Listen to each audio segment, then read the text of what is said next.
Welcome to the Human Meme Podcast. I'm David Bowles, and today we're going to think about what it means to be a child consumer in the American marketplace. The grammar of want. I was 7 years old, sitting on red shag carpeting in Nebraska, in front of a wood-grain television cabinet heavy enough that 2 adults would struggle to move it. It was a Saturday morning in October 1972. My mother was somewhere else in the house, or she was not home. Curtains were drawn. A rotary dial on the front of the cabinet clicked through 13 VHF positions, though only 3 of them produced a signal. The rest produced static, a white hiss I associated with emptiness. I turned on the set myself. No one helped me. No one told me to. I did not know I was being trained. That sentence is the central finding of my new book, Selling Saturday Morning. And it is also the fact that brought me to this microphone today. Because the question the book asks is a question about consciousness. Can a mind be organized by a system it cannot perceive?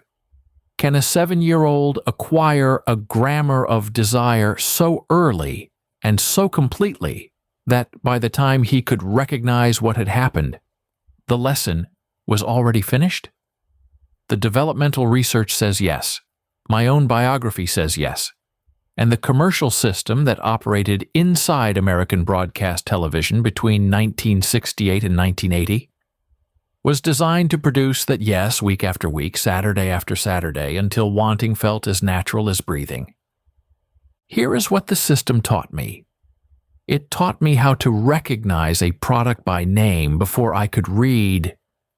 I knew Captain Crunch by the blue of his hat and the shape of his box from 20 feet away in a grocery aisle. It taught me how to associate a feeling with a brand.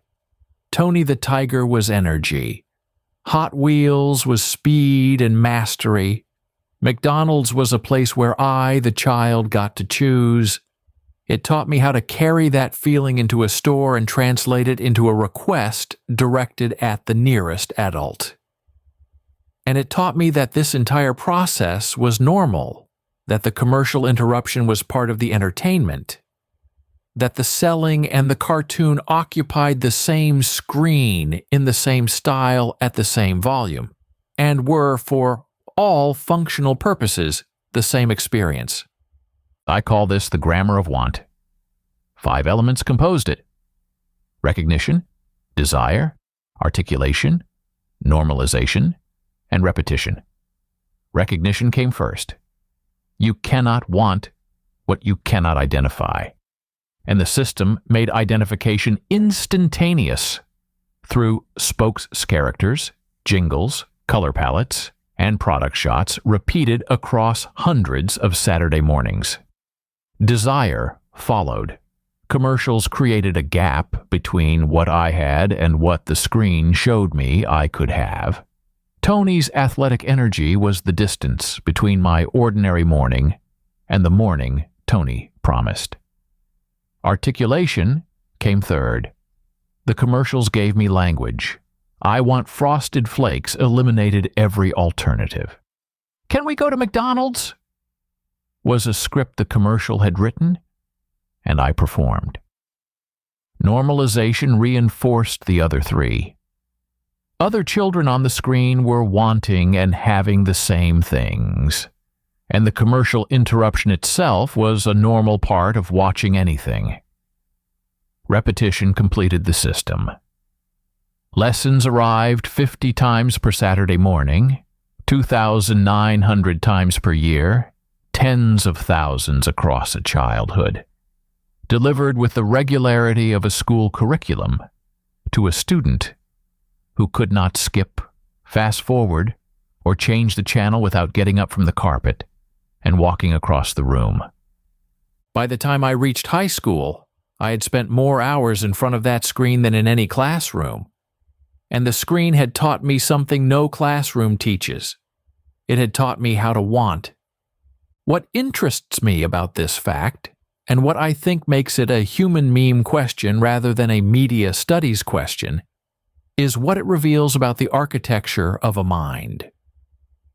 Nobody asked whether I wanted to learn the grammar of want. Consent was never part of the arrangement. Refusal would have required understanding what the system was, and the developmental research conducted during that same decade demonstrated that children under 8 cannot understand the persuasive intent of advertising. A child does not experience a cereal commercial as an attempt to sell her cereal. She experiences it as a story about a tiger who likes cereal, a story that appears on the same screen in the same animated style, between segments of a story about a rabbit who outwits a hunter. The categories are invisible. The boundary between entertainment and selling does not exist in her experience, because her cognitive equipment cannot construct that boundary. So the grammar installed itself below the threshold of awareness. It organized my preferences, my vocabulary of desire, my relationship to every retail environment I would enter for the rest of my life. When I walk a grocery store today, I walk it by brand name, because brand names were the first names the screen taught me. When I watch the Super Bowl, I watch it for the commercials, because that boy who watched Hot Wheels spots with more attention than Bugs Bunny cartoons became the man who watches Budweiser spots with more attention than the kickoff. The training held. It transferred from medium to medium, from childhood to adulthood, without interruption and without resistance. And the part of this that keeps me awake at night is that the pleasure I take in it is genuine. I love commercials.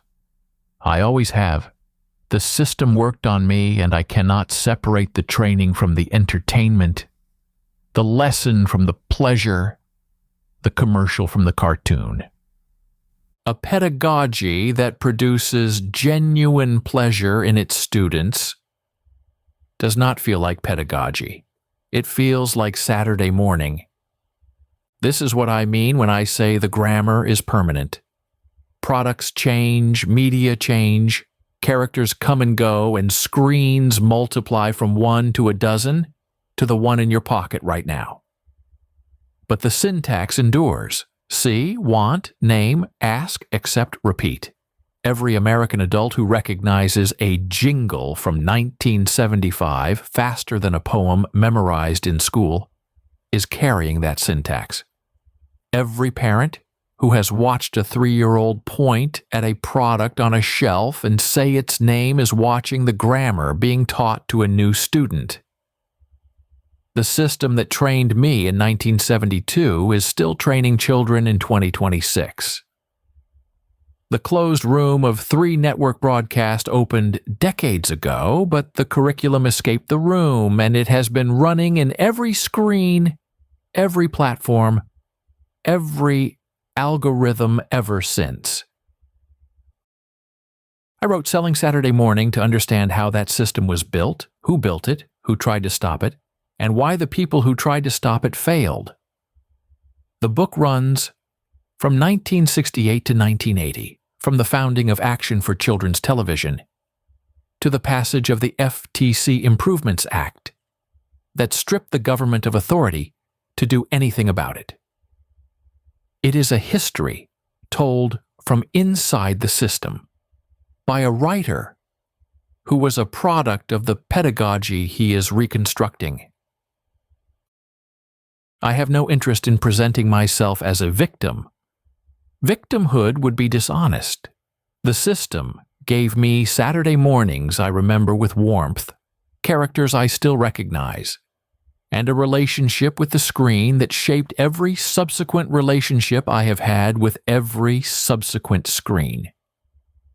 Understanding how the system was built is the least I owe the boy on the red shag carpeting, and every child who sat where I sat.